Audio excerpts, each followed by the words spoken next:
السلام علیکم ورحمۃ اللہ وبرکاتہ۔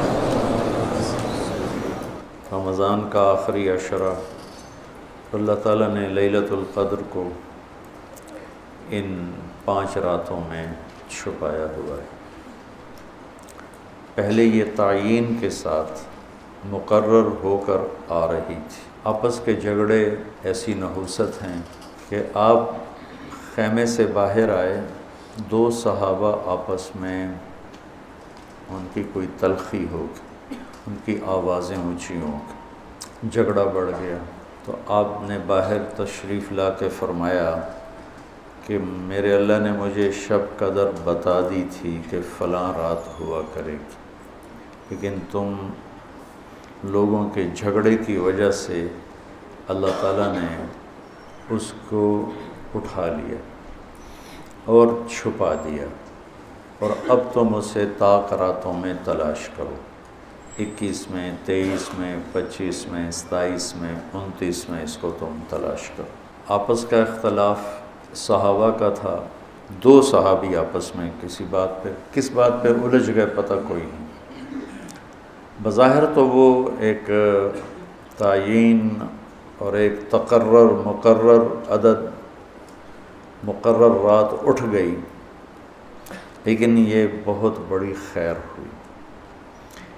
اگر یہ رات متعین ہوتی کہ 21 کی رات شب قدر ہوا کرے گی، یا 27 یا 23 یا 25 یا 29، اور آنے والے زمانے میں غفلت تو ہونی تھی، جہالت بھی ہونی تھی، نافرمانی بھی ہونی تھی۔ رات متعین ہو، لوگوں کو پتہ ہو آج شب قدر ہے، پھر لوگ نافرمانی کرتے تو نقد عذاب آتا۔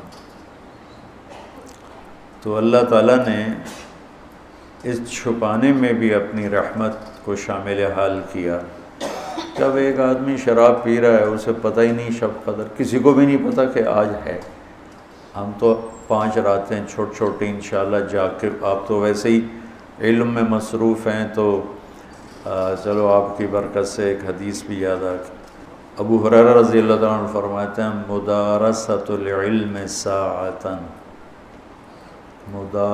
دارس یدارس، ایک دوسرے کے ساتھ علمی محاورہ کرنا، یا جس کو آپ تکرار کہتے ہیں، مدارسۃ العلم ساعۃ خیر من احیاء لیلۃ القدر عند الحجر الاسود۔ اللہ اکبر، تم تو بڑے مالدار ہو یار، ہیں ماشاءاللہ۔ آپ کی رات اللہ کے فضل سے علم میں گزرتی ہے، تو اور لوگ بھی بیٹھے ہیں، میں ترجمہ کر دیتا ہوں۔ چند گھڑی، تھوڑی دیر کا علمی مذاکرہ، علمی گفتگو، علم کی طلب میں، علم کی تلاش میں، مناظرہ نہیں، لڑائی جھگڑا نہیں، علم کی طلب اور تلاش میں تھوڑی دیر علم کا مذاکرہ اور علم کی بات چیت، یہ حجر اسود کے سامنے کھڑے ہو کر لیلۃ القدر میں ساری رات نفل پڑھنے سے بہتر ہے۔ لیلۃ القدر بذات خود خیر من 1000 شہر ہے، ٹھیک ہو گیا، اور حرم کی ایک نیکی 1,00,000 کے برابر ہوتی ہے، یہ بھی ٹھیک ہے، معلوم ہے، حرم مکہ کی ایک نیکی 1,00,000 کے برابر، تو یہ رات حرم میں 1,00,000 راتوں کے برابر ہوگی۔ 1,00,000 کو 1000 سے ضرب دیں تو کتنا بنے گا؟ مولوی شاید بتائے گا، حساب اچھا کر کر۔ 10 کروڑ مہینے بنتے ہیں، 10 کروڑ مہینے بنتے ہیں، 10 کروڑ مہینوں کے سال بناؤ، لاکھوں سال بنتے ہیں، ہزاروں سال بنتے ہیں۔ تو علم کا مذاکرہ، علم کی طلب میں، علم کو سیکھنے کے لیے تھوڑی دیر بیٹھنا، وہ حجر اسود کے سامنے لیلۃ القدر میں ساری رات نفل پڑھنے سے بہتر ہے۔ یہ تو ہو گیا عام دنوں میں۔ جب یہ علم کی طلب رمضان میں ہو تو ہر عمل پہلے ہی 70 گنا بڑھ جاتا ہے۔ فرض علم کی طلب تو فرض ہے، تو فرض 70 گنا ہو جاتا ہے، نفل فرض بن جاتا ہے، تو اس کو ملٹیپلائی کرنے کے لیے کوئی کمپیوٹر بھی کام نہیں دے گا۔ یہ آپ اللہ کے فضل سے آپ کی ساری ہم نے 25 کو چھٹی رکھی ہے، 2 راتیں گھر جا کے جاگ لینا، ایک 27 کی ایک 29 کی، تو انشاءاللہ تو اب ویسے بھی آج کل راتیں چھوٹی ہیں، تو یقیناً ایک رات تو ہوگی اس میں، 5 راتیں اگر ہم جاگ لیتے ہیں یقیناً ایک رات اس میں شب قدر ہے۔ تو اللہ کے نبی شد المیزر ان آخری عشرے میں خوب محنت فرماتے، کمر کس لیتے، اور ساری زندگی اعتکاف بیٹھے۔ آپ نے کبھی اعتکاف نہیں چھوڑا، فتح مکہ پہ چھوٹا لیکن شوال میں آ کے بیٹھے، 1 مہینہ پورا اعتکاف کیا، پھر 20 دن کیا، پھر 10 دن، پھر 9 رمضان میرے نبی کو ملے، 9 رمضان۔ تو 1 میں اعتکاف چھوٹا اور باقی میں آپ نے مسلسل اعتکاف فرمایا۔ لیلۃ القدر کی صرف تلاش نہیں بلکہ اعتکاف اللہ کے در پر پڑ جانا ہوتا ہے۔ تو اعتکاف اللہ کے در پہ پڑ جانا ہے، اور اعتکاف والوں کو فضیلت ہے کہ وہ سوئے بھی ہوں تو ان کے لیے عبادت لکھی جاتی۔ باقی ہمارے جیسے لوگ تو نفل پڑھیں گے تو عبادت لکھی جائے گی، قرآن پڑھیں گے تو عبادت کا اجر لکھا جائے گا، اور اعتکاف والا سویا بھی ہو تو قلم اس کا چلتا رہتا ہے۔